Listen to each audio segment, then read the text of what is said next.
आप लोग ये सब नोट काहे ले लेते हैं? पढ़े हैं, पगला जाइएगा नोट को पढ़ के, दिमाग खराब हो जाएगा। वो सब नोट मत पढ़िए।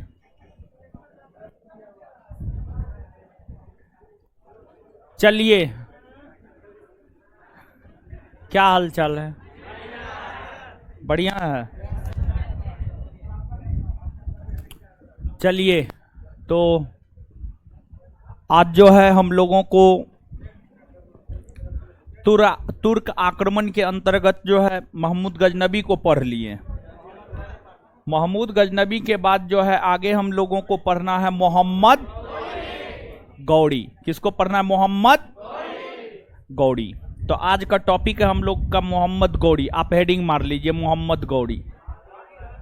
मार लिए हैं?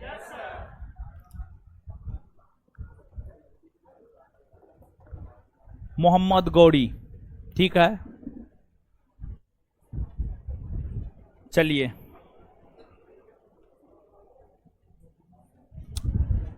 आइए 1 मिनट में इसका रिवीजन कर लेते हैं।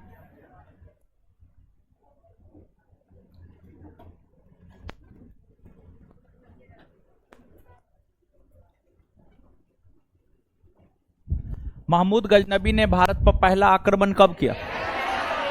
1000। महमूद गजनबी ने पंजाब के हिंदुशाही राज 1000। किस शासक ने आत्मग्लानि बस आत्महत्या? जय। पंजाब के हिंदुशाही वंश के संस्थापक कौन? वे हिंद का युद्ध किसके किसके बीच लड़ा गया? आनंदपाल और। महमूद गजनबी ने कन्नौज पर कब आक्रमण किया? 1018। महमूद गजनबी का सबसे प्रसिद्ध आक्रमण कब और कहां हुआ? सोमनाथ मंदिर 1025। सोमनाथ मंदिर 1000।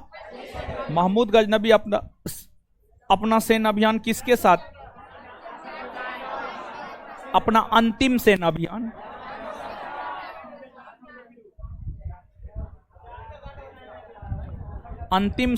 अभियान किसके खिलाफ किया? जाटों के 1027। महमूद गजनबी का निधन कब हुआ? 1000। अलबरूनी तथा उत्बी किसके दरबार में? किसके दरबार में? महमूद पुराणों का अध्ययन करने वाला अल शाहनामा गजनबी ने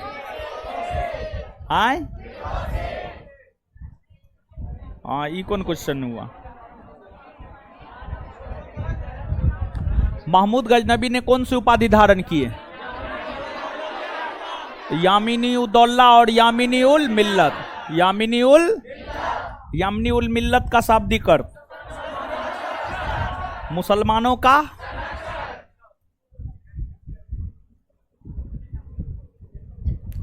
चलिए आगे हेडिंग मारिए, मोहम्मद गौरी।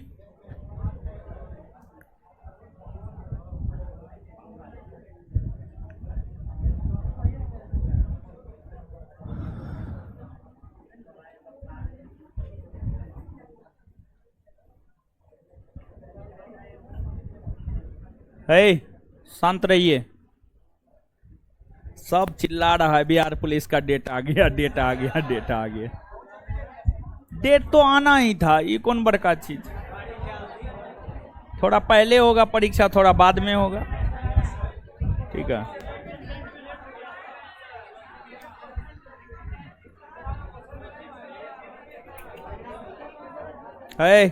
हल्ला मत।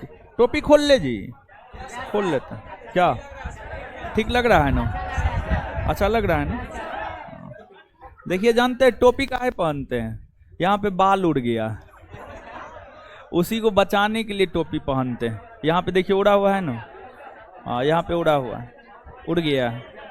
हाँ, तो अब उम्र हो गया, अब नहीं उड़ेगा तो कब उड़ेगा? खोल लेते हैं। चलिए, माथा पे बोझ लगता है, ठीक है। अरे आप लोग तो अपने आदमी हैं महाराज, आप लोग से छुपा कर क्या फायदा है कि ना? तो चलिए, हाय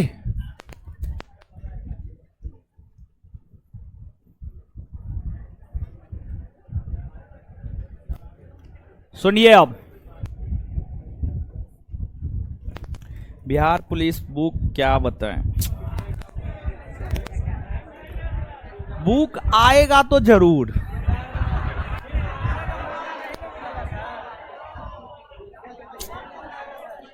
अरे बुक आएगा, लेकिन डेट का है कि एक दो बार डेट दिए हैं, डेट फेल कर गए, इसलिए अब डेट देने का मन नहीं करता है, लेकिन आएगा बुक, इतना भरोसा रखिए आप। आज क्या तारीख है? एक बार और डेट दे देते हैं, 10 अगस्त तक आ जाएगा, 10 अगस्त तक। अरे क्या बताएं, अकेला आदमी है, समझे, काम बहुत करना होता है।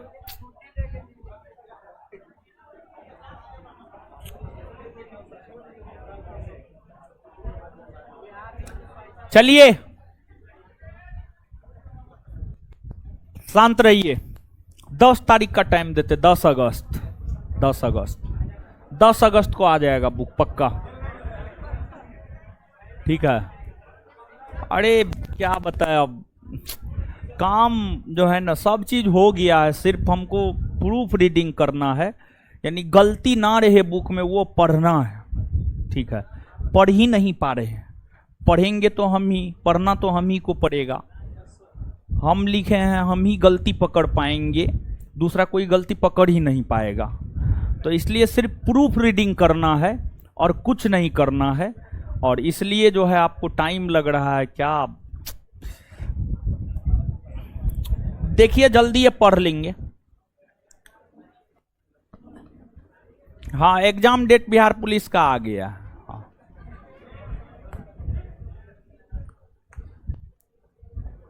चलिए, मोहम्मद गौरी, मोहम्मद गौरी, देखिए आप गजनी साम्राज्य को पढ़े हैं। किसको पढ़े हैं? गजनी साम्राज्य, गजनी साम्राज्य को पढ़े हैं। देखिए, गजनी साम्राज्य अफगानिस्तान में हुआ करता था। कहां हुआ करता था? अफगानिस्तान, अफगानिस्तान। और गजनी साम्राज्य जो अफगानिस्तान में हुआ करता था, उस गजनी साम्राज्य के अंतर्गत ही एक छोटा सा प्रांत हुआ करता था, गौर प्रांत।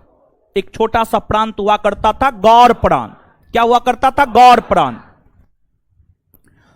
तो गजनी साम्राज्य के अंतर्गत ही एक छोटा सा प्रांत गौर प्रांत हुआ करता था, और उस गौर प्रांत का ही शासक बना था मोहम्मद गौरी।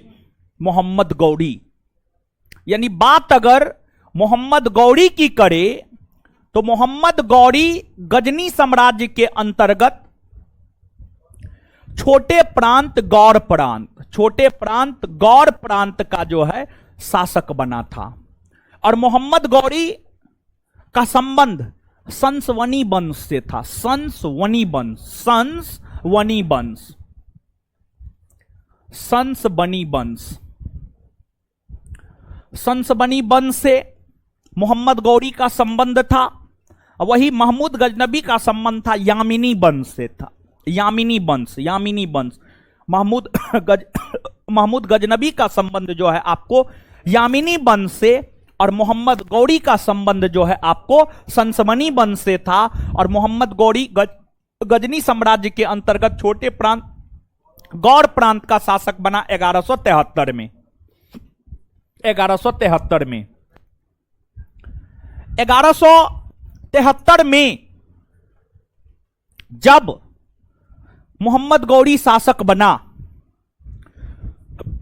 तो मोहम्मद गौरी शासक बनने के बाद अपना लक्ष्य क्या बनाया समझिएगा।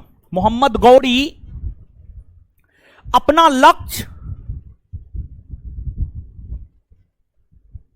भारत में इस्लामी सत्ता को स्थापित करना बनाया। मोहम्मद गौरी अपना लक्ष्य भारत में इस्लामी सत्ता को स्थापित करना बनाया, और अपने इस लक्ष्य को प्राप्त करने के उद्देश्य से ही मोहम्मद गौरी 1175 ईस्वी से लेकर 1206 ईस्वी तक, जब तक वो मरा नहीं, अगर आपके पास नोट होगा तो नोट में 1205 लिखा हुआ है, हम उसमें सुधार करवाते हैं, हम नोट में सुधार करवाते हैं। लेकिन आप ध्यान दीजिएगा कि मोहम्मद गौरी 1175 से लेकर, मोहम्मद गौरी 1175 से लेकर 1206 ईस्वी तक, 1175 से लेकर 1206 ईस्वी तक लगातार भारत पर आक्रमण किया। मोहम्मद गौरी का पहला आक्रमण भारत पर 1175 में और अंतिम आक्रमण 1206 में, अंतिम आक्रमण 1206 में। मोहम्मद गौरी ने इस उद्देश्य से आक्रमण करना शुरू किया कि भारत में इस्लामी सल्तनत को स्थापित करना है। और मोहम्मद गौरी 1175 में सबसे पहले मुल्तान पर आक्रमण किया। मुल्तान पाकिस्तान में है, मुल्तान पाकिस्तान में है वर्तमान में। मोहम्मद गौरी सबसे पहले 1175 में मुल्तान पर आक्रमण किया और मुल्तान को मोहम्मद गौरी जीत लिया। और मुल्तान में मुसलमानों का ही शासन हुआ करता था। मुल्तान के मुसलमानों को मोहम्मद गौरी ने जीत लिया, मुल्तान के मुसलमानों को मोहम्मद गौरी ने जीत लिया। इससे मोहम्मद गौरी का आत्मविश्वास बढ़ा और फिर मोहम्मद गौरी आगे की ओर बढ़ा। मोहम्मद गौरी जब आगे की ओर बढ़ा तो फिर मोहम्मद गौरी गुजरात पर आक्रमण किया। गुजरात पर मोहम्मद गौरी गुजरात पर आक्रमण किया, गुजरात के पाटन पर, गुजरात के पाटन पर आक्रमण किया। गुजरात के पाटन पर मोहम्मद गौरी आक्रमण किया। मोहम्मद गौरी 1178 में 1178 में गुजरात के पाटन पर आक्रमण किया। जब गुजरात के पाटन पर आक्रमण किया तो मोहम्मद गौरी का सामना गुजरात के चालुक्य वंश के शासक या गुजरात के सोलंकी वंश के शासक भीम द्वितीय के साथ हुआ। भीम द्वितीय और मोहम्मद गौरी का आमना सामना 1178 में गुजरात के पाटन में हुआ। और जब आमना सामना हुआ तो भीम द्वितीय ने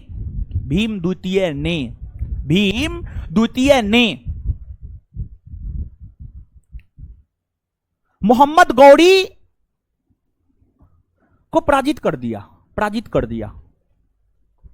मोहम्मद गौरी की हार हुई। मोहम्मद गौरी प्रथम तुर्की मुसलमान हुआ जिसका भारत में हार हुआ। इससे पहले महमूद गजनबी आक्रमण किया था, वो भी जीता। सुबुक्तगीन आक्रमण किया था, वो भी जीता। पहली बार भारत में हारने वाला तुर्की मुसलमान मोहम्मद गौरी हुआ।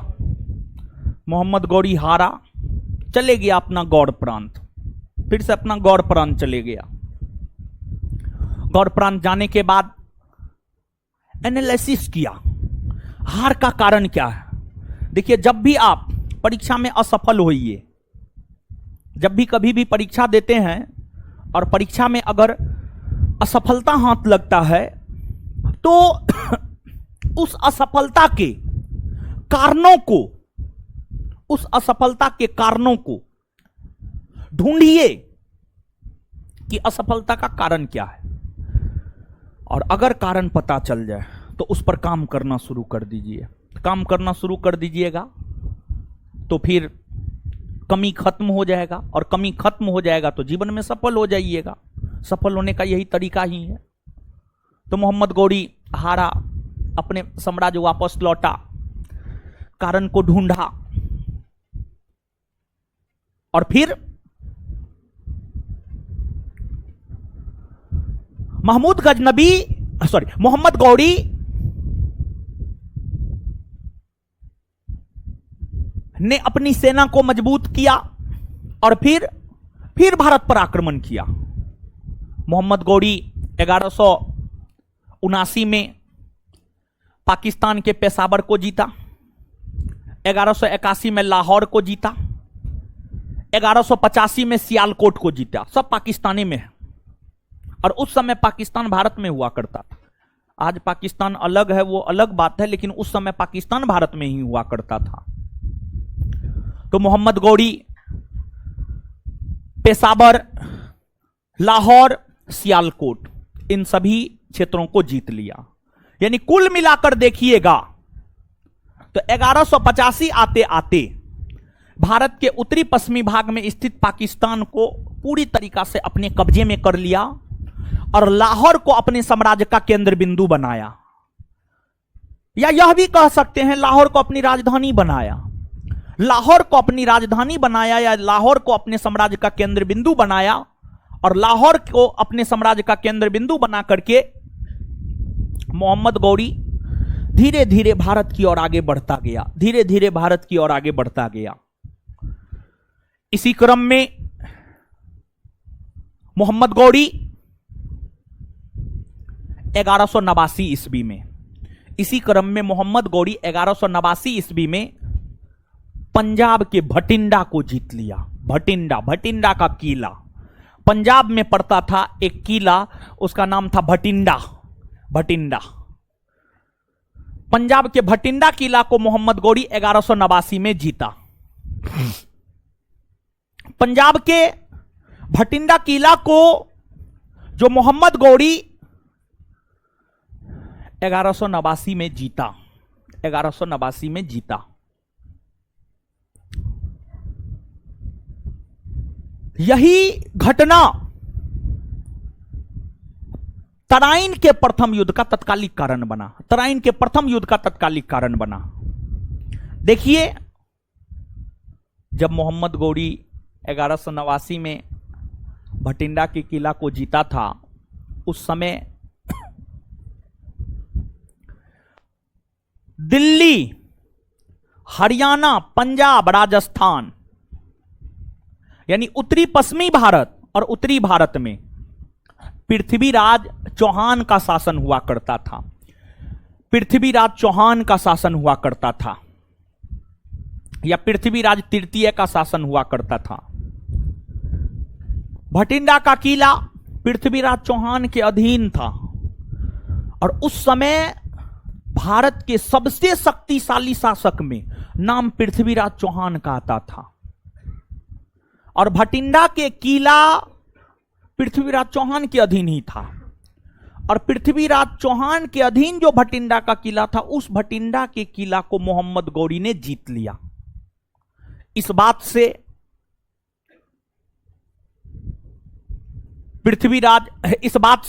पृथ्वीराज चौहान काफी क्रोधित हुए, और पृथ्वीराज चौहान ने मोहम्मद गौरी को कहा, मेरा भटिंडा का किला वापस कर दीजिए। लेकिन मोहम्मद गौरी का, हम तो जीते हैं, हम कैसे वापस करेंगे। मतलब भटिंडा के किला पर पृथ्वीराज चौहान और मोहम्मद गौरी दोनों ने अपना अपना दावा ठोका, मेरा है तो मेरा है, मेरा है तो मेरा है। यही घटना तराइन के प्रथम युद्ध का तत्कालिक कारण बना, और फिर दोनों की सेना 1191 में, दोनों की सेना 1191 में हरियाणा के तराइन नामक स्थान पर, हरियाणा के तराइन के मैदान में मोहम्मद गौरी की सेना और पृथ्वीराज चौहान की सेना आमने सामने हुई। और जब दोनों की सेना आमने सामने हुई ना, तो फिर युद्ध हुआ 1191 में। जो युद्ध हुआ है, उस युद्ध को इतिहास में तराइन का प्रथम युद्ध कहा जाता है। तराइन का प्रथम युद्ध। और जो तराइन का प्रथम युद्ध है, तराइन के प्रथम युद्ध में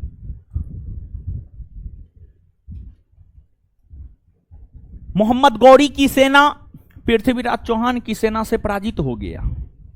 तराइन के प्रथम युद्ध में मोहम्मद गौरी की सेना पृथ्वीराज चौहान की सेना से पराजित हो गया।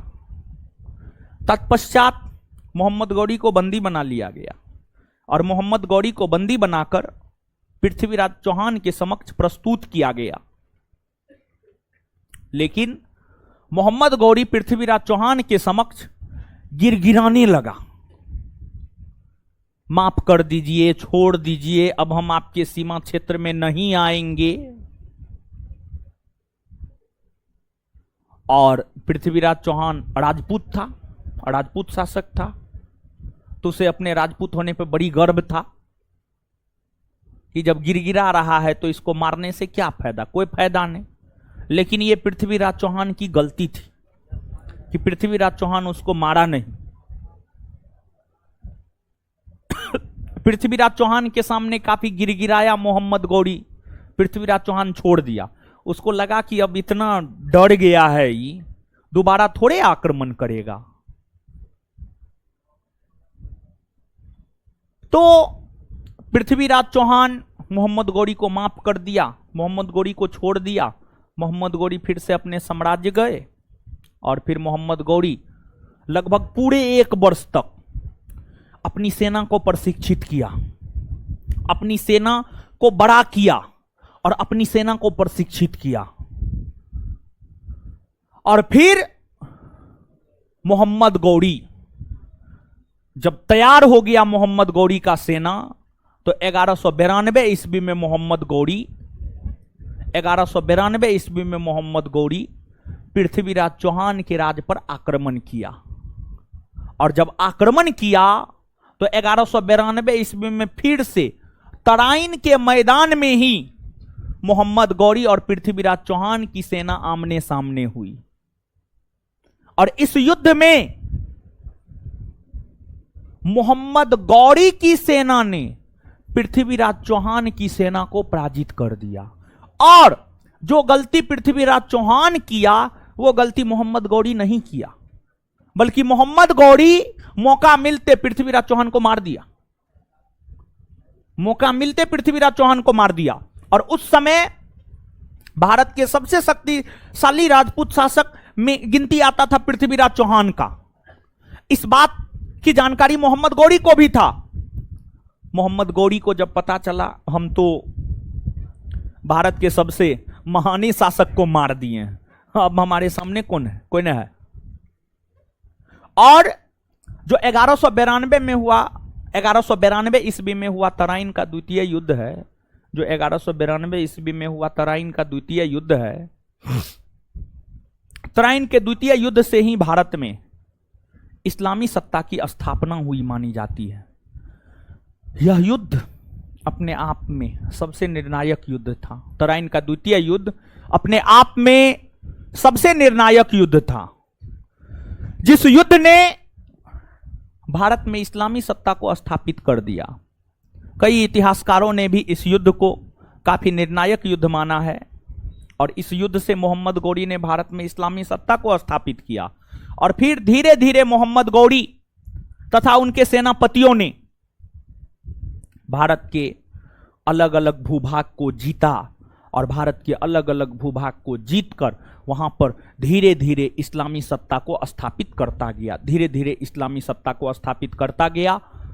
मोहम्मद गौरी भले ही भारत में हारने वाला प्रथम तुर्की मुसलमान था, लेकिन उन्होंने अपने जीवन में जो लक्ष्य बनाया था, उनका जीवन में लक्ष्य था भारत में इस्लामी सत्ता को स्थापित करना।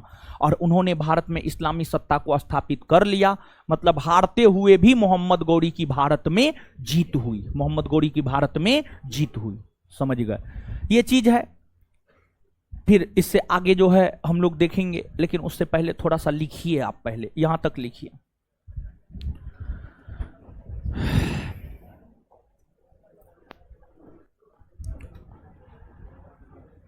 अरे लड़की ठीक है ना जी, तबीयत ठीक हुआ ना आपका, अब कोई दिक्कत नहीं ना है?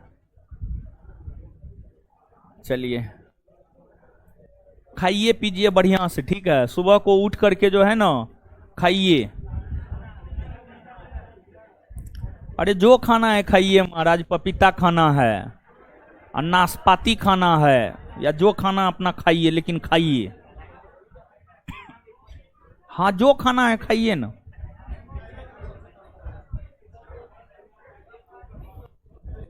फास्टिंग उस्टिंग मत कीजिए, ठीक है। वो सब में कुछ नहीं रखा है। लिखिए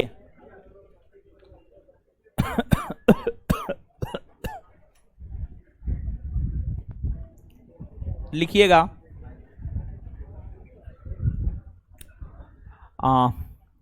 गजनी साम्राज्य के अंतर्गत एक छोटा प्रांत, गजनी साम्राज्य के अंतर्गत एक छोटा प्रांत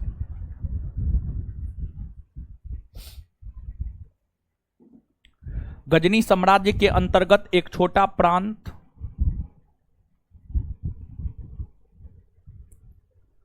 गजनी साम्राज्य के अंतर्गत एक छोटा प्रांत गौर हुआ करता था। गजनी साम्राज्य के अंतर्गत एक छोटा प्रांत गौर हुआ करता था। इस गौर प्रांत के शासक 1173 ईस्वी में इस गौर प्रांत के शासक 1173 ईस्वी में इस गौर प्रांत के शासक 1173 ईस्वी में हेलो, हाँ हाँ बोलिए। क्या क्या हुआ? कर दीजिए, ठीक।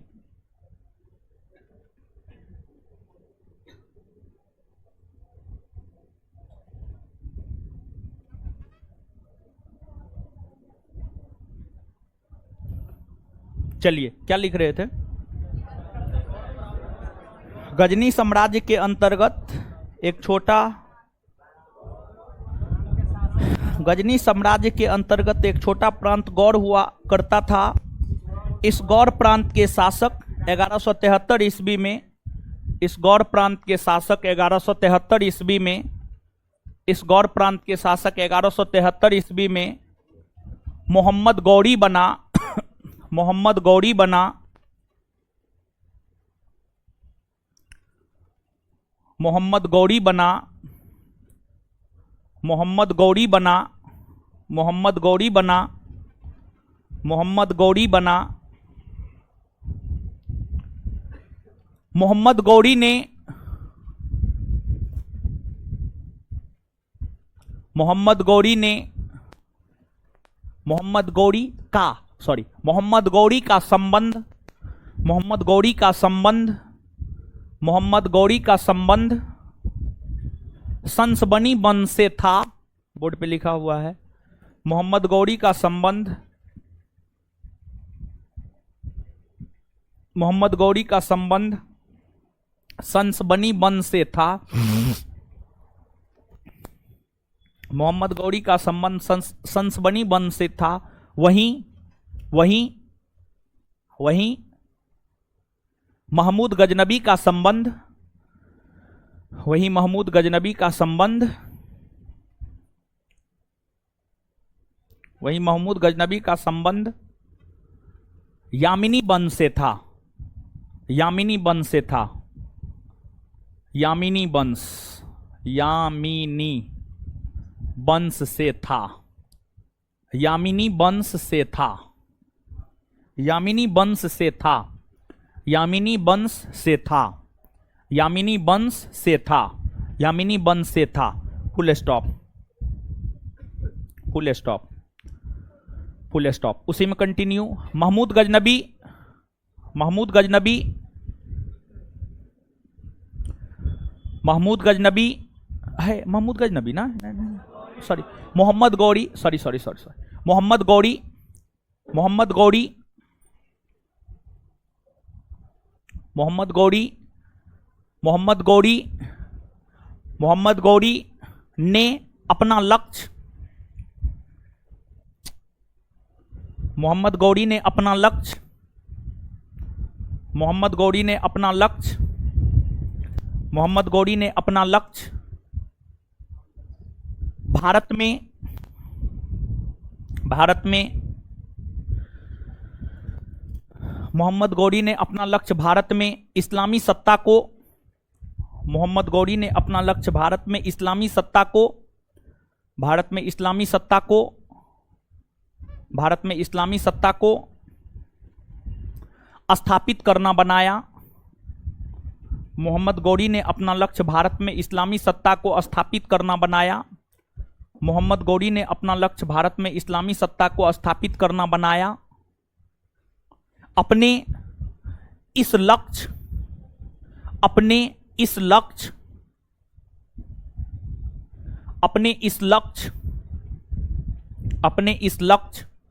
के मद्देनजर ही अपने इस लक्ष्य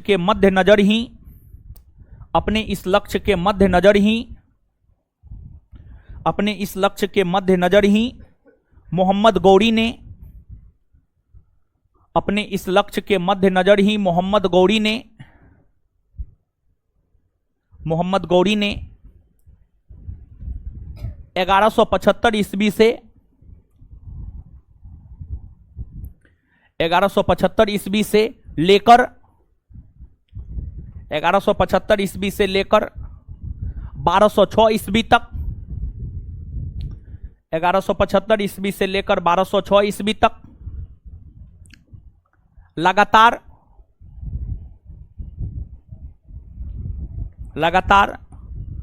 भारत पर आक्रमण किया। लगातार भारत पर आक्रमण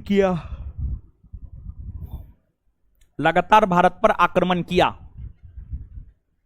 आगे अब देखिए स्टार मार मार के पॉइंट वाइज लिखिएगा। अब स्टार मार मार के पॉइंट वाइज लिखिएगा। पॉइंट वाइज स्टार मार मार के पॉइंट वाइज लिखिएगा।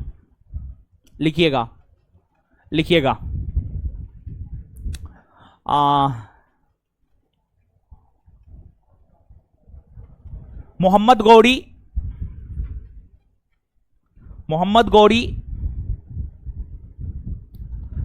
गौरी सर्वप्रथम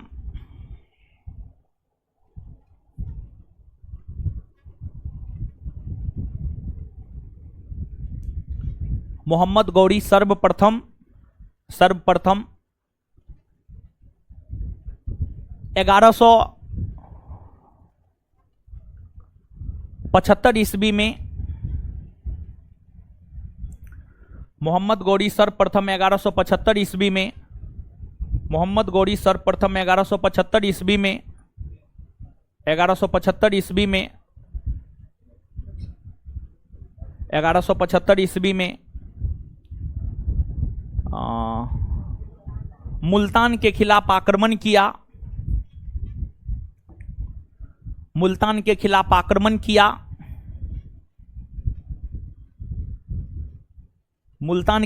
आक्रमण किया और उसे जीतकर अपने साम्राज्य में मिला लिया। मुल्तान के खिलाफ आक्रमण किया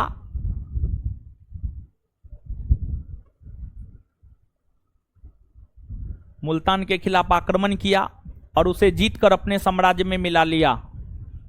मुल्तान के खिलाफ आक्रमण किया और उसे जीतकर अपने साम्राज्य में मिला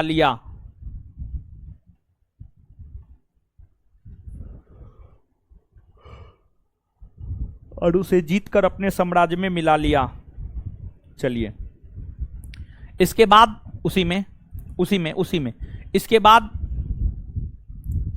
मोहम्मद गौरी ने 1178 ईस्वी में 1178 ईस्वी में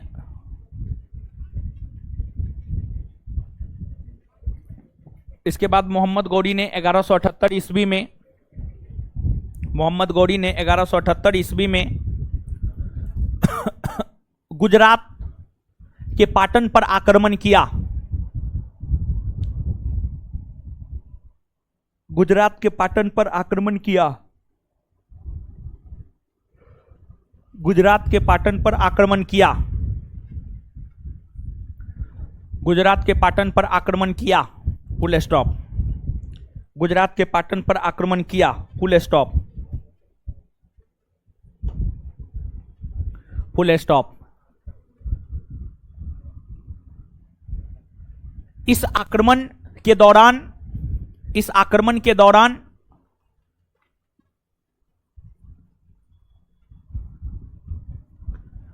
इस आक्रमण के दौरान मोहम्मद गौरी का सामना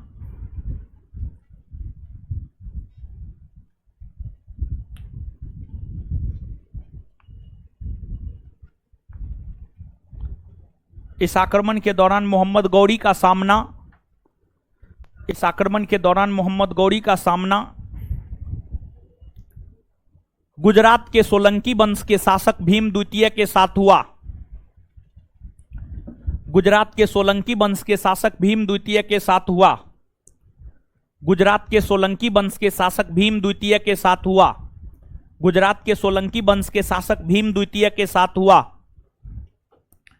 गुजरात के सोलंकी वंश के शासक भीम द्वितीय के साथ हुआ। गुजरात के सोलंकी वंश के शासक भीम द्वितीय के साथ हुआ। Full stop. भीम द्वितीय ने गुजरात के सोलंकी वंश के शासक भीम द्वितीय के साथ हुआ।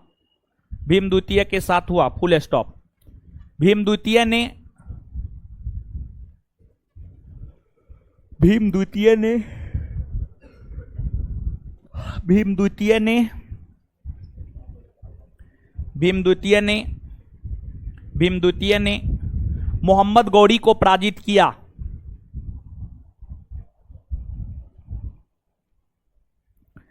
भीम द्वितीय ने मोहम्मद गौरी को पराजित किया।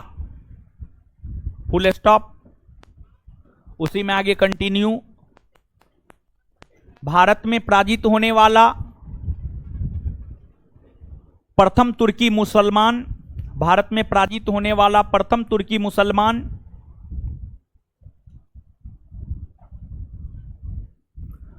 भारत में पराजित होने वाला प्रथम तुर्की मुसलमान भारत में पराजित होने वाला प्रथम तुर्की मुसलमान भारत में पराजित होने वाला प्रथम तुर्की मुसलमान मोहम्मद गौरी हुआ। मोहम्मद गौरी हुआ।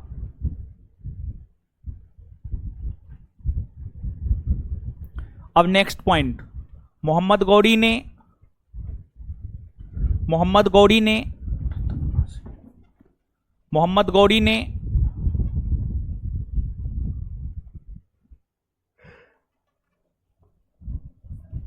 मोहम्मद गौरी ने 1179 में पेशावर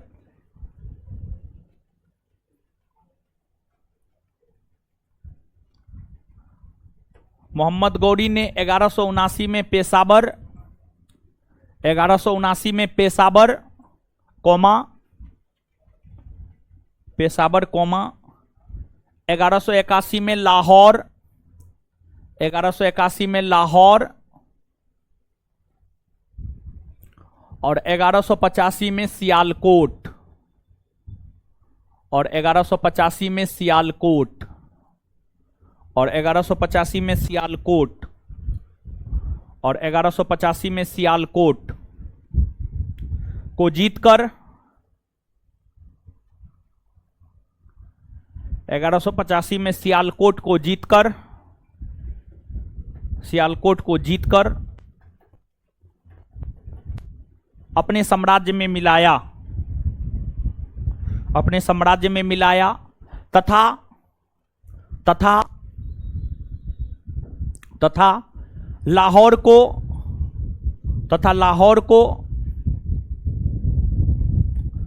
तथा लाहौर को अपने साम्राज्य का केंद्र बिंदु बनाकर तथा लाहौर को अपने साम्राज्य का केंद्र बिंदु बनाकर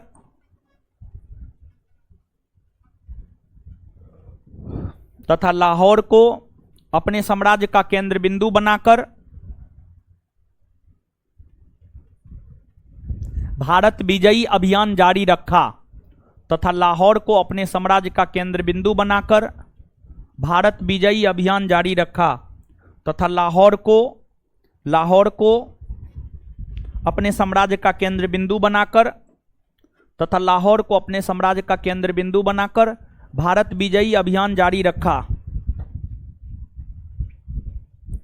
इसी क्रम में उसी में कंटिन्यू इसी क्रम में इसी क्रम में मोहम्मद गौरी ने इसी क्रम में मोहम्मद गौरी ने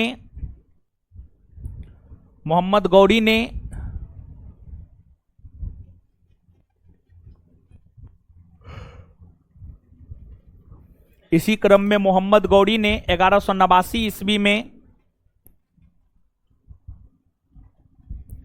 इसी क्रम में मोहम्मद गौरी ने 1189 ईस्वी में भटिंडा के किला को जीता। भटिंडा के किला को जीता। इसी क्रम में मोहम्मद गौरी ने 1189 ईस्वी में भटिंडा के किला को जीता।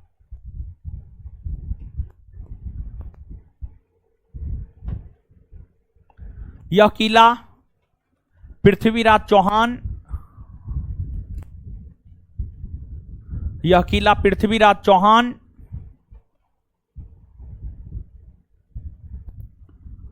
यह किला पृथ्वीराज चौहान यह किला पृथ्वीराज चौहान यह किला पृथ्वीराज चौहान यह किला पृथ्वीराज चौहान यह किला पृथ्वीराज चौहान के राज्य के अधीन था।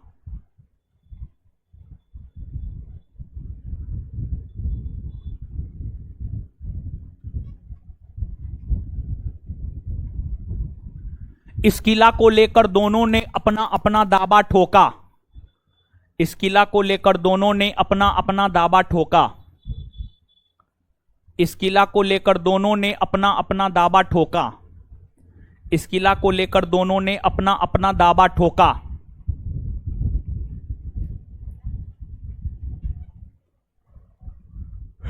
इस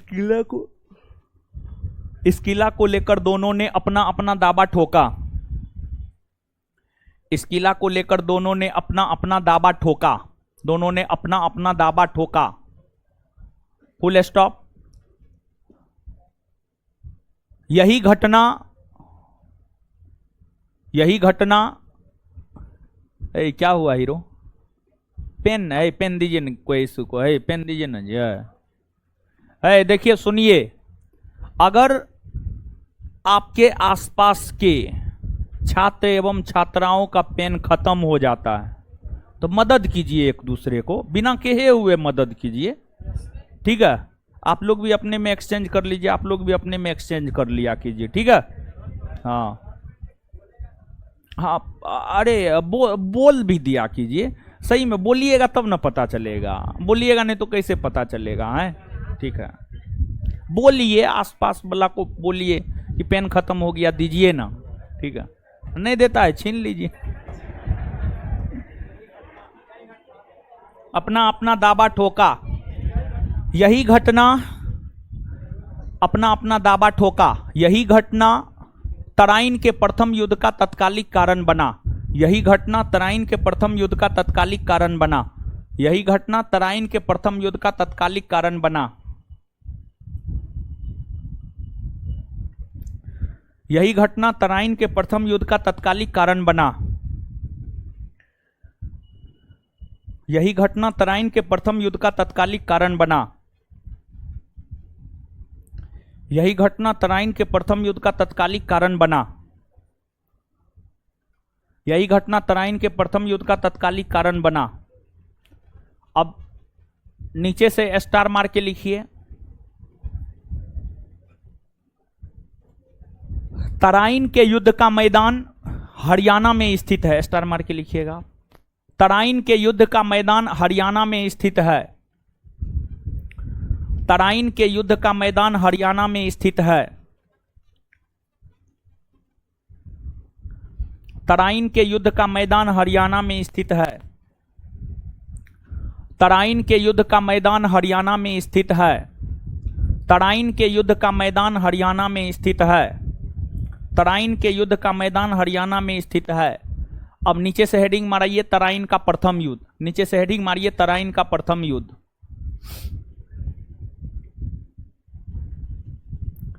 नीचे से हेडिंग मारिए तराइन का प्रथम युद्ध।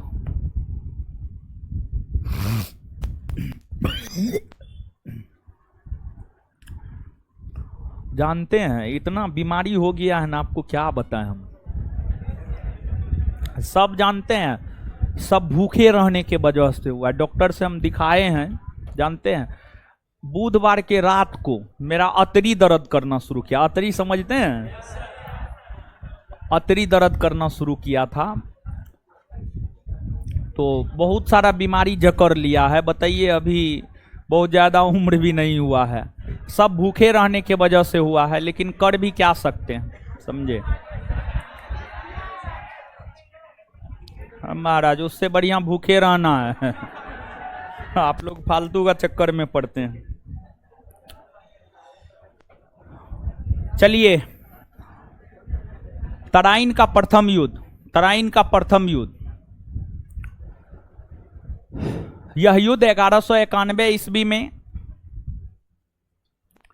यह युद्ध 1191 ईस्वी में। भूखे मत रहिए, समझे? आप लोग जो है ना, सुबह उठ करके कुछ खाइए। अब हम भी सोचे हैं सुबह उठ करके कुछ ना कुछ खाएंगे, चाहे कुछ भी खाए, बिस्किटें खाएंगे लेकिन खाएंगे, समझे? बहुत बीमारी हो गया है। आप लोग भी जो है सुबह उठ करके कुछ खाइए, नहीं तो हमारे तरह ही बहुत बीमारी आप लोग को भी हो जाएगा। हाँ। तराइन का प्रथम युद्ध, यह युद्ध 1191 ईस्वी में। देखिए, जब तक जवानी है तब तक पता नहीं चलेगा, ठीक है? जैसे जवानी ढल जाएगा सब पता चलेगा, समझे? है हल्ला काहे कर रहे हैं? अब बढ़िया चीज समझा रहे हैं, देखिए कोकाएं कर रहा है। हमको तो आश्चर्य लगता है। ये कितना बढ़िया बात बता रहे हैं कि सुबह को उठ करके कुछ खाइए, भूखे पेट मत रहिए। इसमें क्या कोकाएं करने वाला बात हुआ, बताइए? यानी आप लोग कोनो बात पे कोकाएं करना शुरू कर देते हैं। अजीब हाल है। यह युद्ध 1191 ईस्वी में, यह युद्ध 1191 ईस्वी में, यह युद्ध 1191 ईस्वी में मोहम्मद गौरी और पृथ्वीराज चौहान के बीच हुआ।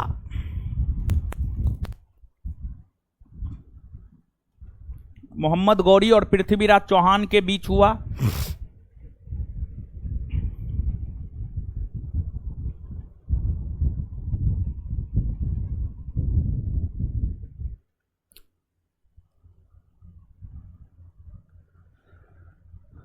इस युद्ध में पृथ्वीराज चौहान की जीत हुई।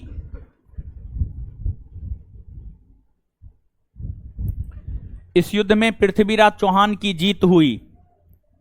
इस युद्ध में पृथ्वीराज चौहान की जीत हुई।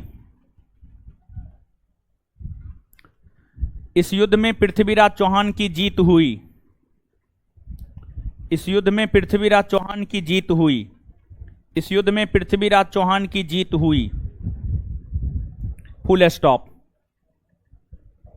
Full stop, full stop. आगे हेडिंग मारिए, तराइन का द्वितीय युद्ध। तराइन का द्वितीय युद्ध, तराइन का द्वितीय युद्ध, डैश दे करके, डैश देकर। यह युद्ध 1192 ईस्वी में,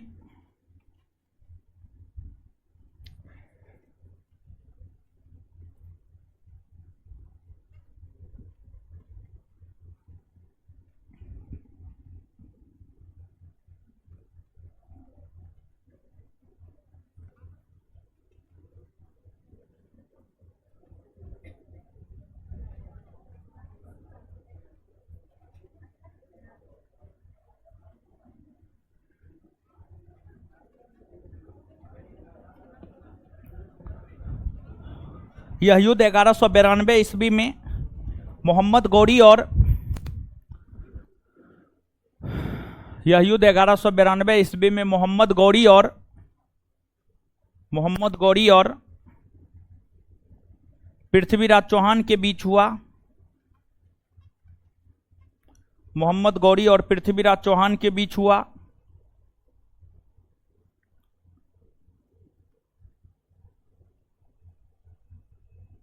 इस युद्ध में, इस युद्ध में इस युद्ध में मोहम्मद गौरी की जीत हुई।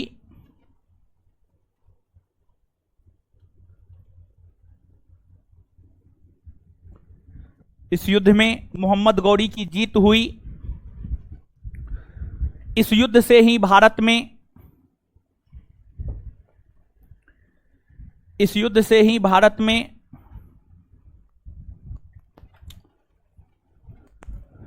इस युद्ध से ही भारत में इस्लामी सत्ता की स्थापना हुई मानी जाती है। इस युद्ध से ही भारत में इस्लामी सत्ता की स्थापना हुई मानी जाती है। इस युद्ध से ही भारत में इस्लामी सत्ता की स्थापना हुई मानी जाती है। इस युद्ध से ही भारत में इस्लामी सत्ता की स्थापना हुई मानी जाती है। इस युद्ध से ही भारत में इस्लामी सत्ता की स्थापना हुई मानी जाती है। इस युद्ध से ही भारत में इस्लामी सत्ता की स्थापना हुई मानी जाती है। उसी में इतिहासकार V.A. स्मिथ के अनुसार उसी में इतिहासकार V.A. स्मिथ के अनुसार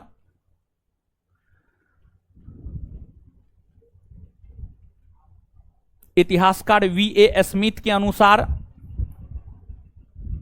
इतिहासकार V.A. स्मिथ के अनुसार इतिहासकार V.A. स्मिथ के अनुसार इतिहासकार V.A. स्मिथ के अनुसार इतिहासकार V.A. स्मिथ के अनुसार V.A. स्मिथ के अनुसार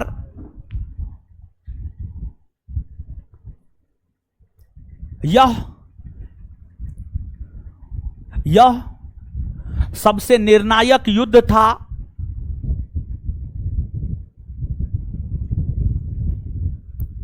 यह सबसे निर्णायक युद्ध था यह सबसे निर्णायक युद्ध था जिसने भारत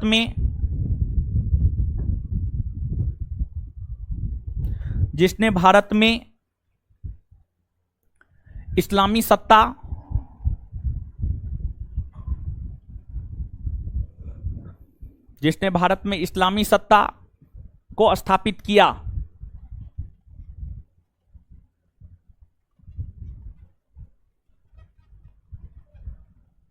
जिसने भारत में इस्लामी सत्ता को स्थापित किया। जिसने भारत में इस्लामी सत्ता को स्थापित किया। जिसने भारत में इस्लामी सत्ता को स्थापित किया।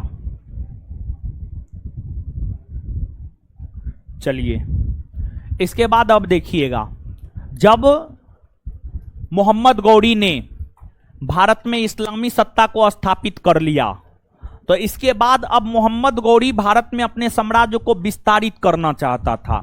मोहम्मद गौरी भारत में अपने साम्राज्य को विस्तारित करना चाहता था, या यूं कहे मोहम्मद गौरी भारत में इस्लामी सत्ता का विस्तार करना चाहता था। और जब मोहम्मद गौरी भारत में इस्लामी सत्ता का विस्तार करना चाहता था तो उस क्रम में मोहम्मद गौरी जो है आपको पंजाब हरियाणा दिल्ली से आगे बढ़ा। पंजाब हरियाणा दिल्ली पर कब्जा कर लिया और फिर मोहम्मद गौरी जो है आपको आगे बढ़ा।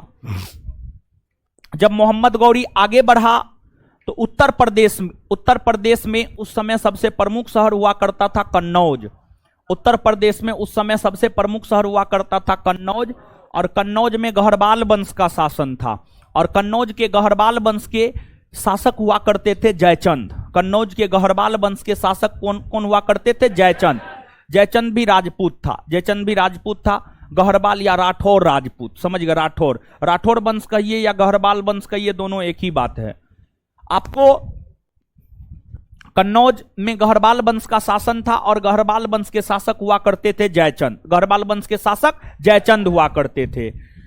अब देखिएगा आप 1194 में 1194 ईस्वी में उत्तर प्रदेश के फिरोजाबाद के चंदावर नामक स्थान पर, उत्तर प्रदेश के फिरोजाबाद के चंदावर नामक स्थान पर, चंदावर नामक स्थान पर 1194 में युद्ध हुआ, जिस युद्ध को इतिहास में चंदावर का युद्ध कहा जाता है।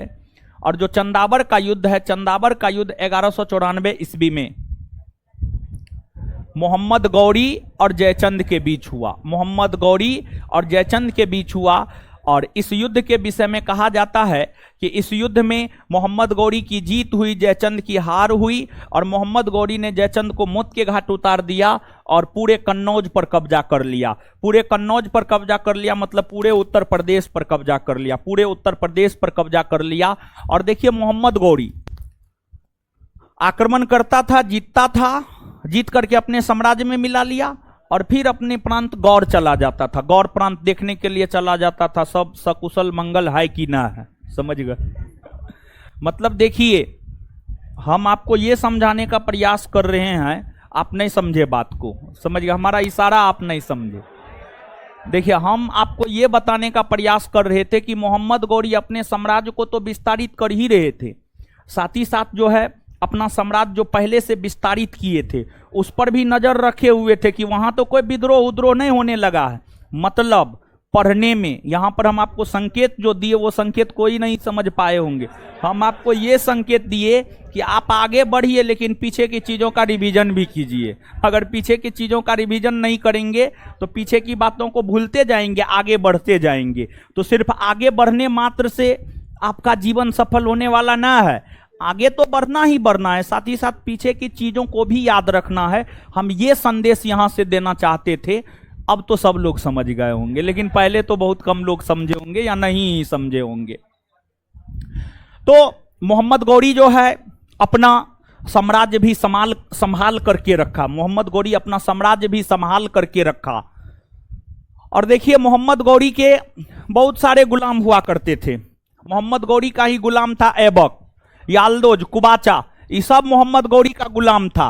मोहम्मद गौरी के कई सारे सेनापति हुआ करते थे। मोहम्मद गौरी के ही सेनापति हुआ करते थे, उसका नाम था मोहम्मद बिन बख्तियार खिलजी। बख्तियार खिलजी, बख्तियार खिलजी का नाम आप सुने होंगे। जो बख्तियार खिलजी था, बख्तियार खिलजी मोहम्मद गौरी का सेनापति था। बख्तियार खिलजी मोहम्मद गौरी का सेनापति था। मोहम्मद गौरी उत्तर प्रदेश तक आया। मोहम्मद गौरी उत्तर प्रदेश तक आया। उसके बाद मोहम्मद गौरी अपने सेनापति बख्तियार खिलजी को कहा, यहां से आगे आप जाइए ना, जाइए यहां से आगे, देखिए निपटिए सबसे, समझ गए। तो फिर मोहम्मद गौरी के आदेश पर मोहम्मद गौरी के सेनापति बख्तियार खिलजी ने 1203 में, बख्तियार खिलजी ने जो है आपको 1203 में बिहार पर आक्रमण किया। 1203 में, हाँ 1203 में बिहार पर आक्रमण किया। और बिहार पर जब आक्रमण किया, नालंदा विश्वविद्यालय को ध्वस्त कर दिया।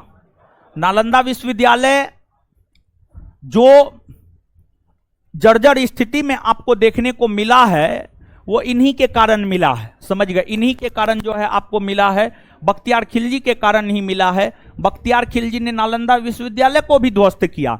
और कुछ स्रोत को अगर आप पढ़ेंगे, कुछ स्रोत तो यहां तक लिखता है कि विक्रमशिला विश्वविद्यालय को भी क्षति पहुंचाने का काम किया। तो बिहार पर आक्रमण कर मोहम्मद गौरी के सेनापति बख्तियार खिलजी ने नालंदा विश्वविद्यालय को ध्वस्त किया और विक्रमशिला विश्वविद्यालय को भी ध्वस्त किया। विक्रमशिला विश्वविद्यालय को भी जो है आपको ध्वस्त किया। फिर बिहार को जीता। बिहार को जीत करके बख्तियार खिलजी वहां पर मोहम्मद गौरी के शासन को स्थापित कर दिया। फिर मोहम्मद गौरी के सेनापति बिहार से आगे बढ़ा, बंगाल पर आक्रमण किया। बंगाल पर 1204-5 में आक्रमण किया, बंगाल को भी जीत लिया। फिर असम पर आक्रमण किया, असम को 1206 में जीत लिया, असम को 1206 में जीत लिया। और जब असम से आगे बढ़ा ना, तो बख्तियार खिलजी को एक जनजाति से सामना हुआ और वो जनजाति बख्तियार खिलजी से भी ज्यादा क्रूर अत्याचारी था। कैसेयो जान बचा करके बख्तियार खिलजी जो है आपको भागा था, उस जनजाति से जान बचा करके बख्तियार खिलजी जो है आपको भागा था। यानी कहने का मतलब ये हुआ कि मोहम्मद गौरी के सेनापति बख्तियार खिलजी ने मोहम्मद गौरी के साम्राज्य को बिहार, बंगाल, असम तक स्थापित कर दिया था। बिहार, बंगाल, असम तक स्थापित कर दिया, समझ गए।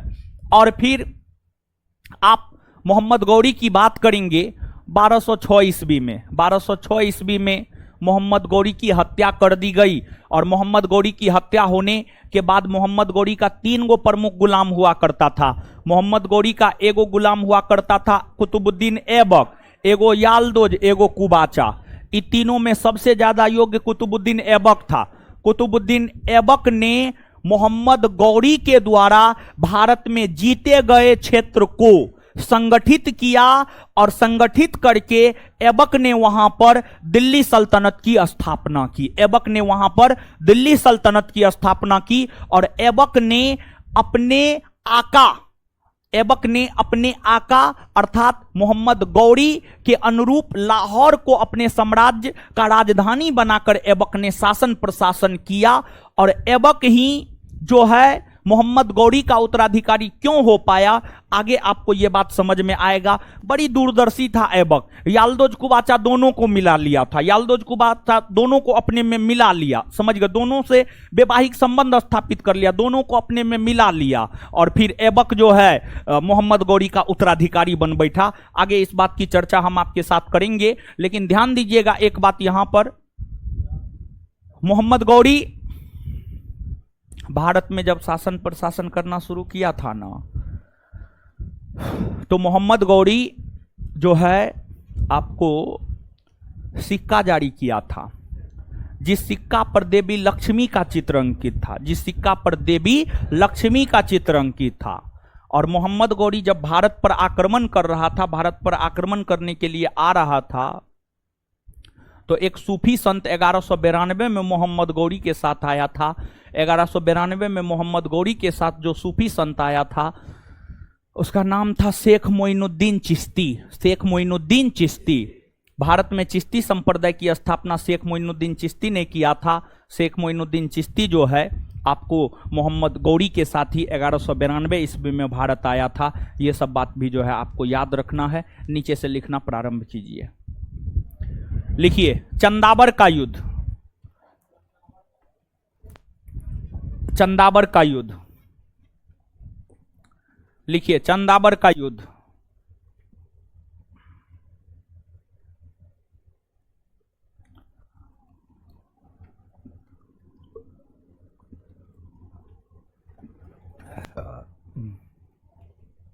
चंदावर का युद्ध, लिखिए चंदावर का युद्ध, लिखिएगा चंदावर का युद्ध, लिखिएगा। चंदावर उत्तर प्रदेश के फिरोजाबाद में है, यूपी लिख लीजिए ना। चंदावर के युद्ध के कोष्ठ में उत्तर प्रदेश लिख लीजिए, मतलब ये स्पष्ट रहेगा कि चंदावर उत्तर प्रदेश में, ये बात स्पष्ट रहना जरूरी है, ठीक है, नहीं तो फिर बाद में आप कहिएगा कहां है कहां है कहां है। लिखिएगा यह युद्ध 1194 ईस्वी में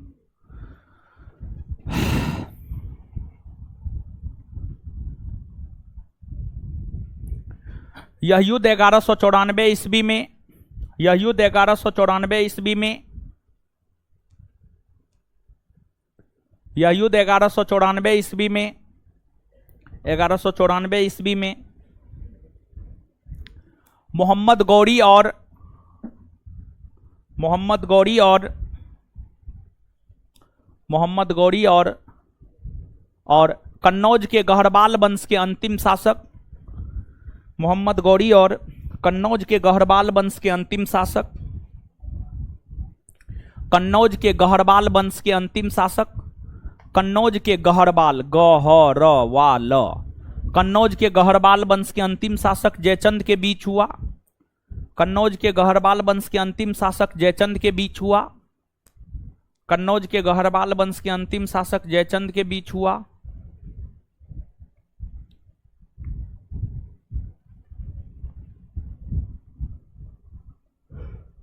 जयचंद के बीच हुआ। इस युद्ध में मोहम्मद गौरी की जीत हुई।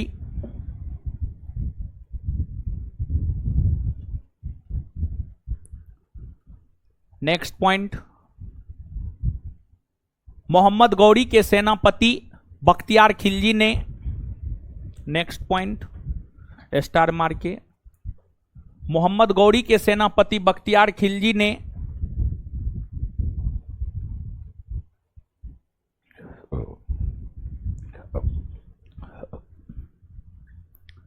मोहम्मद गौरी के सेनापति बख्तियार खिलजी ने 1203 में बिहार पर आक्रमण किया।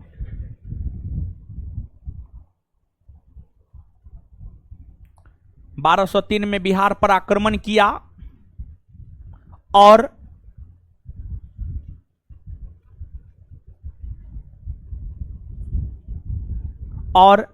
नालंदा विश्वविद्यालय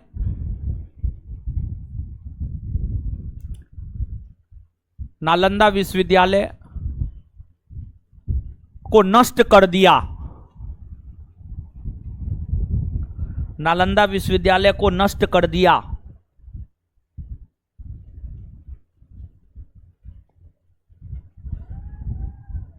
अर्थात नालंदा विश्वविद्यालय के बर्बादी का कारण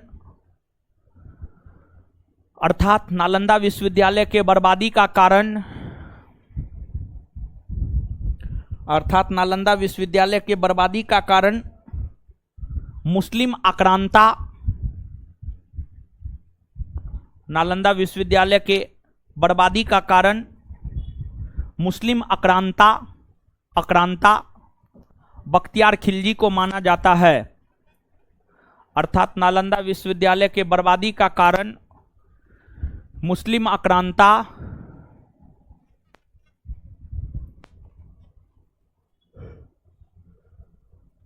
बख्तियार खिलजी को माना जाता है। मुस्लिम आक्रांता बख्तियार खिलजी को माना जाता है। मुस्लिम आक्रांता बख्तियार खिलजी को माना जाता है। बख्तियार खिलजी को माना जाता है।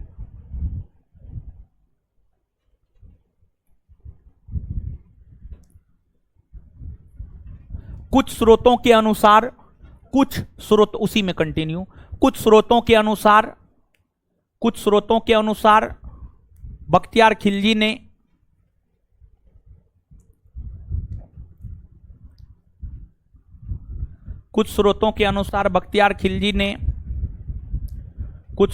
अनुसार बख्तियार खिलजी ने विक्रमशिला विश्वविद्यालय पर भी आक्रमण किया था।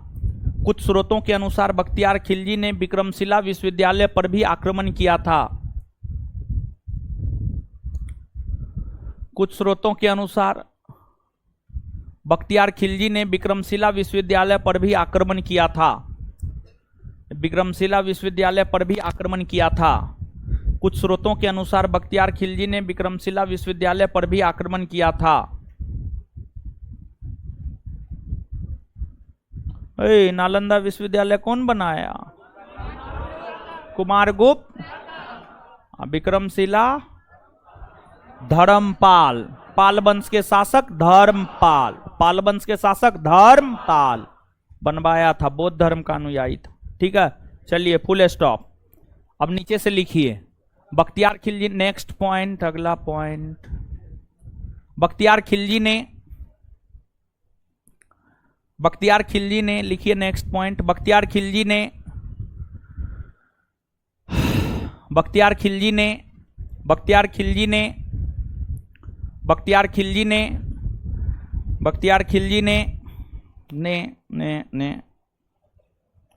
1204-5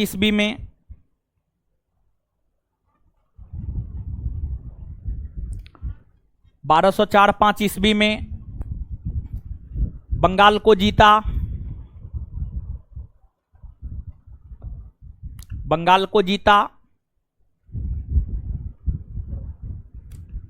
जीता, 1206 ईस्वी में असम को जीता। 1206 ईस्वी में असम को जीता। 1206 ईस्वी में असम को जीता। आगे मोहम्मद गौरी के साथ 1192 ईस्वी में। नेक्स्ट पॉइंट, अगला पॉइंट। नेक्स्ट पॉइंट, अगला पॉइंट, अगला पॉइंट। मोहम्मद गौरी के साथ 1192 ईस्वी में। मोहम्मद गौरी के साथ 1192 ईस्वी में। मोहम्मद गौरी के साथ 1192 ईस्वी में। मोहम्मद गौरी के साथ 1192 ईस्वी में मोहम्मद गौरी के साथ 1192 ईस्वी में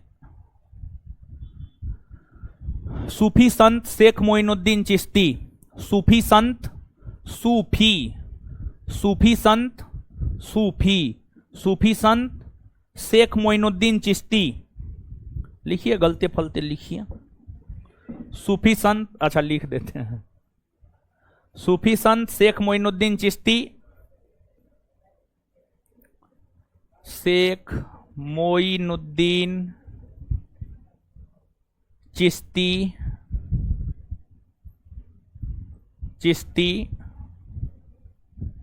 शेख मोइनुद्दीन चिश्ती, लिखिए सूफी संत शेख मोइनुद्दीन चिश्ती, यहां लिखा हुआ है। शेख मोइनुद्दीन चिश्ती भारत आया था, चिश्ती भारत आया था, शेख मोइनुद्दीन चिश्ती भारत आया था। नेक्स्ट पॉइंट, मोहम्मद गौरी ने, नेक्स्ट पॉइंट, मोहम्मद गौरी ने लक्ष्मी की आकृति वाला सिक्का जारी किया था। नेक्स्ट पॉइंट, मोहम्मद गौरी ने लक्ष्मी की आकृति वाला सिक्का जारी किया था। मोहम्मद गौरी ने लक्ष्मी की आकृति वाला सिक्का जारी किया था। मोहम्मद गौरी ने लक्ष्मी की आकृति वाला सिक्का जारी किया था।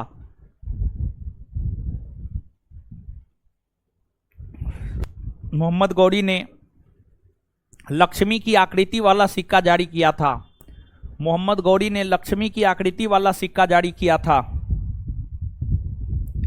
लक्ष्मी की आकृति वाला सिक्का जारी किया था। Next point, next point, next point, 1206 ईस्वी में मोहम्मद गौरी की हत्या कर दी गई।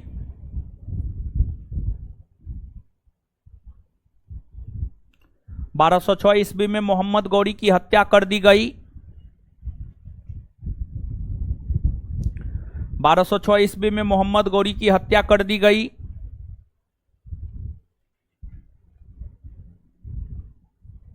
उनका उत्तराधिकारी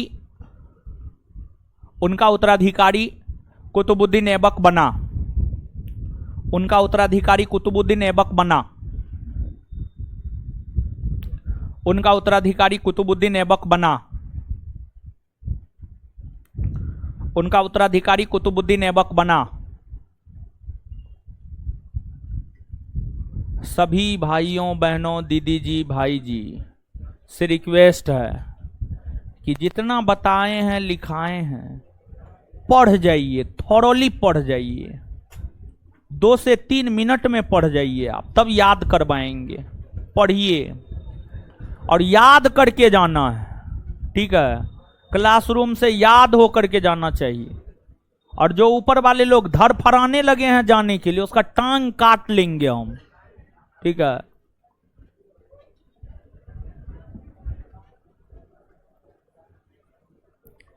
चलिए पढ़िए पढ़िए पढ़िए, सब लोग पढ़िए।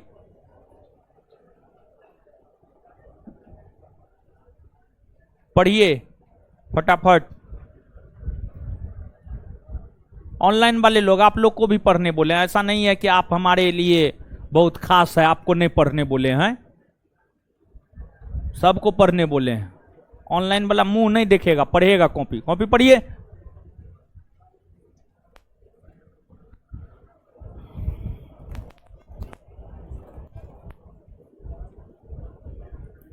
पढ़िए, बतियाइए ना। कौन बतिया रहे, क्या पढ़िए। पीछे क्या बतिया रहे, ऊपर वाला कैमरा लगाते हैं, रुकिए, सब नजर आएगा कौन क्या कर रहा है। पढ़िए जल्दी।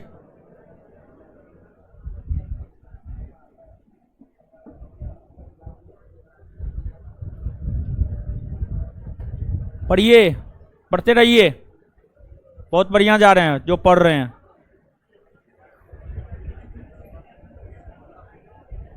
मारेंगे हम, दांत तोड़ देंगे।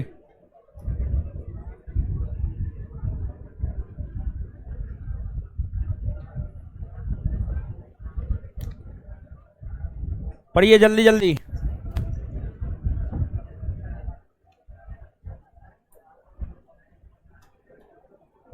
देखिए पेन गिरा है, लड़की पेन गिरा, देखिए पढ़िए जल्दी जल्दी। पढ़िए, आपको क्या बोले हैं मुंह देखने के लिए मेरा? आपको भी पढ़ने बोले हैं। एक लड़की दुबक के मुंह देख रही है, बिल्ली जैसे दुबक गई ऐसी। अल्लाह ने मारेंगे। पढ़िए,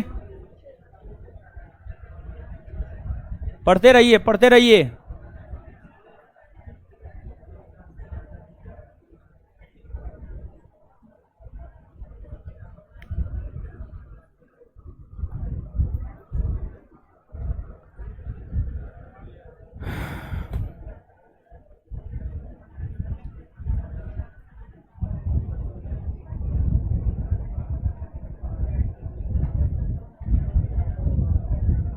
पढ़ लिए?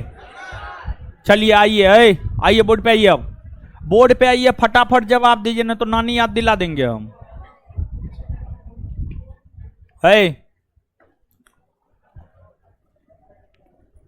गौड़ प्रांत कौन साम्राज्य के अंतर्गत एक छोटा प्रांत? गजनी। गौड़ प्रांत कौन साम्राज्य के अंतर्गत एक छोटा? गजनी ना। और गौड़ प्रांत का शासक कौन बना था? गौड़ प्रांत का शासक मोहम्मद गौरी का संबंध कौन वंश? मोहम्मद गौरी का संबंध कौन वंश? अच्छा, महमूद गजनबी का संबंध? महमूद गजनबी का संबंध, मोहम्मद गौरी का संबंध, मोहम्मद गौरी का संबंध। मोहम्मद गौरी गौड़ प्रांत का शासक कब बना? कब बना? कब बना? और मोहम्मद गौरी भारत पर आक्रमण किया, उसके आक्रमण का उद्देश्य क्या था? भारत में इस्लामी सल्तनत की, भारत में इस्लामी सल्तनत की। मोहम्मद गौरी का जो बार बार भारत पर आक्रमण हो रहा था, उस आक्रमण का उद्देश्य क्या था? मोहम्मद गौरी ने भारत पर पहला आक्रमण कब किया? 1100। अंतिम आक्रमण कब किया? अंतिम आक्रमण 1206 में किया। अच्छा, पहला आक्रमण कौन राज के खिलाफ किया? मुल्तान। कौन राज? कौन राज? अच्छा, भारत में पराजित होने वाला प्रथम तुर्की मुसलमान, प्रथम तुर्की मुसलमान आए। अच्छा, एक बात बताइए, मोहम्मद गौरी को 1178 में न पराजय का मुंह देखना पड़ा जी? आए। गुजरात के किस शासक ने पराजित किया था? आए। भीम। भीम, याद रखिएगा।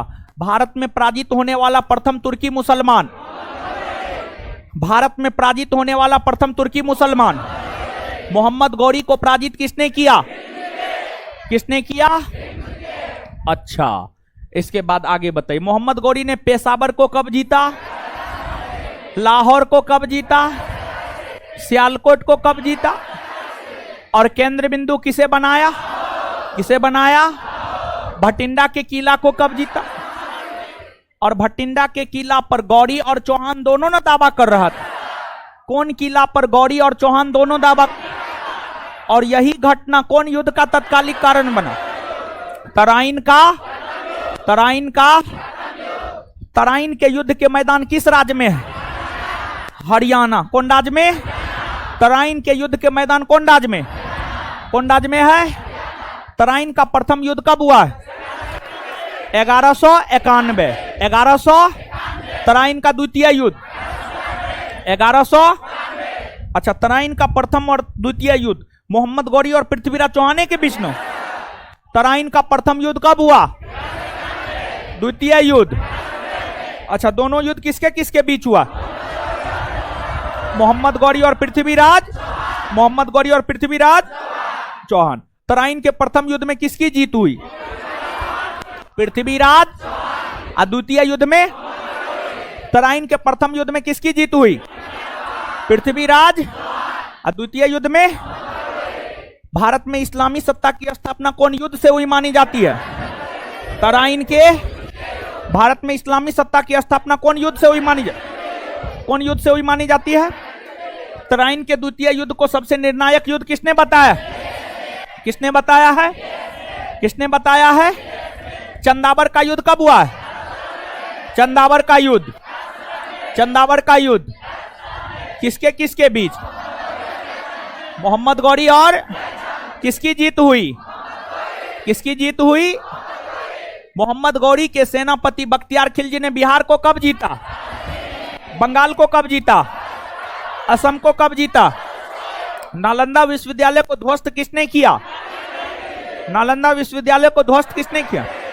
आए लक्ष्मी की आकृति वाला सिक्का किसने जारी किया? आए मोहम्मद गौरी के साथ 1192 में कौन सूफी संत आया? शेख मोइनुद्दीन। शेख मोइनुद्दीन। मोहम्मद गौरी के साथ 1192 में कौन सूफी संत आया? शेख मोइनुद्दीन। मोहम्मद गौरी की हत्या कब हुई? कब हुई? कब हुई? आए उसका उत्तराधिकारी, उसका उत्तराधिकारी कुतुबुद्दीन। याद हुआ? ध्यान से सुनिए, तुर्की मुसलमानों का आक्रमण खत्म हो गया। कल क्लास होने, कल तो मेरा ही क्लास है, कल क्लास से पहले संस्थान के टेलीग्राम चैनल पर इस चैप्टर का ऑब्जेक्टिव डाल देंगे, इस चैप्टर का ऑब्जेक्टिव डाल देंगे। और जब आप लोग क्लास आएंगे कल, तो सभी लोगों से आग्रह है कि आप उसका पीडीएफ लेकर के आएंगे। सबको अपनी अपनी माता जी का कसम है, समझिए, क्योंकि आप लोग लेकर के आते नहीं हैं। तो इसलिए जैसे भी हो लेकर के आना है, ठीक है? लेकर के आना है, समझ गए बात को? बैठिए। तो कल जो है चैप्टर नंबर 4 ऑब्जेक्टिव करवा देंगे तो खत्म ना। फिर चैप्टर नंबर 5 दिल्ली सल्तनत। दिल्ली सल्तनत बड़ा है और महत्वपूर्ण चैप्टर है, तो फिर हो सकता है कल से ही दिल्ली सल्तनत या फिर अगले क्लास से दिल्ली सल्तनत की हम लोग शुरुआत करेंगे, ठीक है? अब मध्यकालीन में क्वेश्चन आंसर दोनों साथ जा रहा है, कितना बेहतर जा रहा है, ठीक है ना? ठीक है, मध्यकालीन पूरा ऐसे ही पढ़ाएंगे, आधुनिक भी पूरा ऐसे ही पढ़ाएंगे। देखिए, चलिए, है आइए, है क्वेश्चन ऑन करवाना प्राचीन का।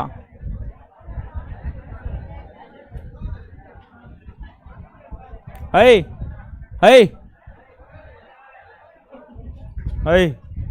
ये क्या हो गया? है अरे कहाँ क्वेश्चन लगाया जी? वाह थोड़ी का यहाँ पर ला करके न रखेगा यार, क्या तुम दिमाग खराब करके रख देता है। बस ये गोनू झा है, छोड़ दीजिए, ये गोनू झा सबसे कुछ नहीं होने वाला। हाँ, ये 7 बजा देगा क्वेश्चन लाने ही। हम सोचे कम से कम 10 को बता देंगे।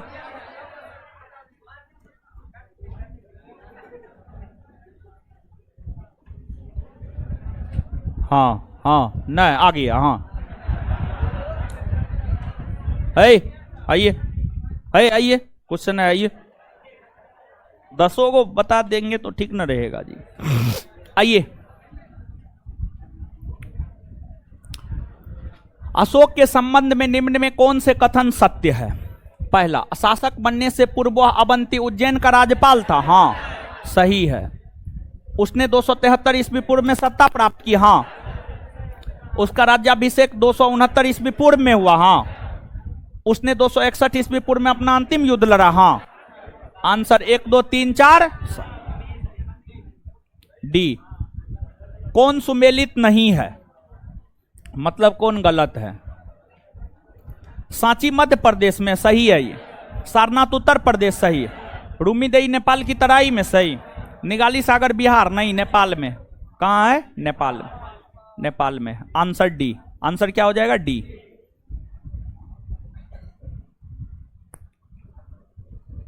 निम्न कथनों पर विचार कीजिए। अंतिम मौर्य शासक बृहद्रथ की हत्या उसके प्रधान सेनापति पुष्यमित्र शुंग ने की थी। हाँ एकदम सही है। सिंगली अनुश्रुति के अनुसार अशोक ने अपने 99 भाइयों की हत्या कर राज सिंहासन प्राप्त किया। हाँ सही है। अशोक का उत्तराधिकारी दशरथ हुआ जिसने देवनाम प्रियदर्शी की उपाधि धारण की। हाँ। 1 2 और आगे। बिंदुसार के शासनकाल में अशोक ने अवंती महाजनपद जीतकर मौर्य साम्राज्य में मिला लिया था। इसका उल्लेख किस ग्रंथ में मिलता है? बुद्ध घोष की समंत पासादिका में। पाटलिपुत्र में स्थित चंद्रगुप्त का महल मुख्यतः बना था लकड़ी का। किसका बना था? लकड़ी। किस प्राचीन नगर के अवशेष कुम्हरार स्थल से प्राप्त हुए हैं? पाटलिपुत्र। पाटलिपुत्र। बुलंदीबाग प्राचीन स्थान था पाटलिपुत्र का। पाटलिपुत्र का। अशोक ने बौद्ध होते हुए भी हिंदू धर्म में आस्था नहीं छोड़ी, इसका प्रमाण है देवनाम प्रियदर्शी की उपाधि। निम्नलिखित में से किस स्रोत में अशोक के राजकाल में तृतीय बौद्ध समिति होने का उल्लेख मिलता है? दीप वंश और महावंश। दीप वंश कर दिया है, यहां पर दीप वंश होगा। दीप वंश और महावंश। दीप वंश और महावंश 2 और 3। 2 और 3। आगे, निम्नलिखित मौर्य शासक बौद्ध धर्म के अनुयायी थे। यानी कौन मौर्य शासक बौद्ध धर्म के अनुयायी थे? चंद्रगुप्त जैन धर्म का अनुयायी था। बिंदुसार आजीवक धर्म का अनुयायी था। अशोक बौद्ध धर्म का था। दशरथ भी बौद्ध धर्म का था। ये दोनों बौद्ध धर्म का अनुयायी था। दोनों बौद्ध धर्म का अनुयायी था। 2 और 4, यानी आंसर हो जाएगा डी। समझ गए? 10 क्वेश्चन हो गया। तो इससे आगे अगले क्लास में मिलेंगे। धन्यवाद। हमको निकलने दीजिए, तब निकलिएगा। आप बकाइए नहीं ज्यादा।